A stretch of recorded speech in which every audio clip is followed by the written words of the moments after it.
Chapitre II de Candide ou l'optimisme de Voltaire. Ce que devint Candide parmi les Bulgares. Candide, chassé du paradis terrestre, marcha longtemps sans savoir où, pleurant, levant les yeux au ciel, les tournant souvent vers le plus beau des châteaux, qui renfermait la plus belle des baronnettes. Il se coucha sans souper au milieu des champs entre deux sillons. La neige tombait à gros flocons. Candide, tout transi, se traîna le lendemain vers la ville voisine, qui s'appelle Waldberghof Trarbk Dickdorf. N'ayant point d'argent, mourant de faim et de lassitude, il s'arrêta tristement à la porte d'un cabaret. Deux hommes habillés de bleu le remarquèrent. « Camarade, dit l'un, voilà un jeune homme très bien fait et qui a la taille requise. » Ils s'avancèrent vers Candide et le prièrent à dîner très civilement. « Messieurs, leur dit Candide avec une modestie charmante, vous me faites beaucoup d'honneur, mais je n'ai pas de quoi payer mon écot. »« Ah, monsieur, lui dit un des bleus, les personnes de votre figure et de votre mérite ne payent jamais rien. N'avez-vous pas 5 pieds 5 pouces de haut ? » Oui, messieurs, c'est ma taille, dit-il en faisant la révérence. Ah, monsieur, mettez-vous à table. Non seulement nous vous défrayerons, mais nous ne souffrirons jamais qu'un homme comme vous manque d'argent. Les hommes ne sont faits que pour se secourir les uns les autres. Vous avez raison, dit Candide. C'est ce que monsieur Pangloss m'a toujours dit, et je vois bien que tout est au mieux. On le prie d'accepter quelques écus. Il les prend et veut faire son billet. On n'en veut point. On se met à table. N'aimez-vous pas tendrement ? Oh oui, répond-il, j'aime tendrement mademoiselle Cunégonde. Non, dit l'un de ces messieurs, nous vous demandons si vous n'aimez pas tendrement le roi des Bulgares. Point du tout, dit-il, car je ne l'ai jamais vu. Comment ?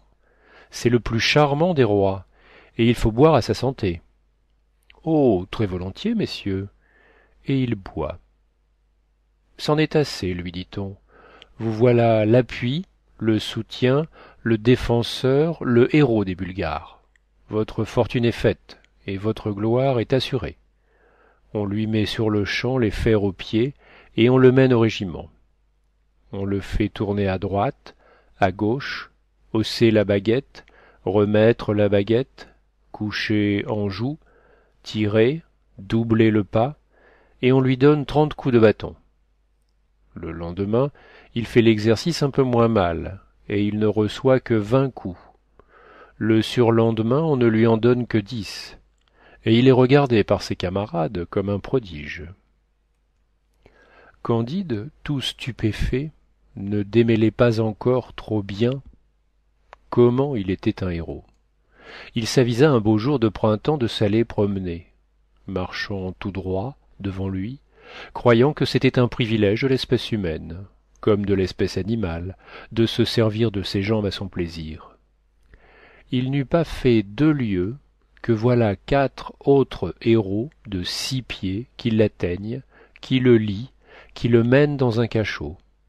On lui demanda juridiquement ce qu'il aimait le mieux d'être fustigé 36 fois par tout le régiment, ou de recevoir à la fois 12 balles de plomb dans la cervelle.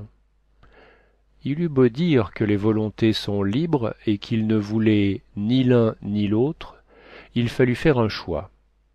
Il se détermina, en vertu du don de Dieu qu'on nomme liberté, à passer 36 fois par les baguettes. Il essuya 2 promenades. Le régiment était composé de 2000 hommes. Cela lui composa 4000 coups de baguette qui, depuis la nuque du cou jusqu'au cul, lui découvrirent les muscles et les nerfs.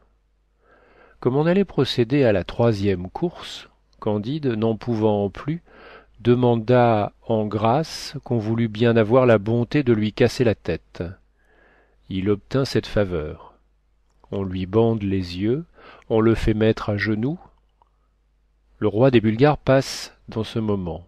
s'informe du crime du patient, et comme ce roi avait un grand génie, il comprit, par tout ce qu'il apprit de Candide, que c'était un jeune métaphysicien fort ignorant des choses de ce monde, et il lui accorda sa grâce avec une clémence qui sera louée dans tous les journaux et dans tous les siècles.